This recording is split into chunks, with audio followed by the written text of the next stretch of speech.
In this video, I'm going to demo Backfilling, which is a new feature we recently added to no-code indexing. It allows you to edit your processor and backfill data with minimal downtime. So after you create your processor and it's been running for a while, oftentimes you may find that your app needs some more information. We're going to continue on in the chess example. Let's say that now we want to show in the client who the winner of each game was. In our contract, we emit a new event called GameFinishedEvent, which includes the address of the winner of the game, and 0x0 if the game resulted in a draw. Update your processor to index the new event by clicking Edit.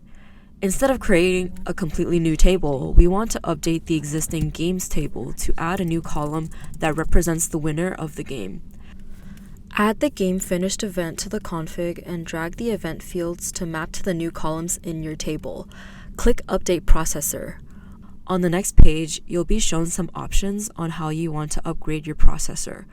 Based on these changes, the best option will be recommended to minimize processor downtime. Since we've only added new columns, we can use In-Place Upgrade with Backfill. This is a new option that we added, which allows the processor to continue indexing new transactions happening on-chain while backfilling historical data, which means no downtime to the processor or the GraphQL APIs. Sweet! Let's select this backfill option. Give it the version where you want the backfill to start from, click Upgrade, and then in a few minutes the backfill should be running and you can see the progress.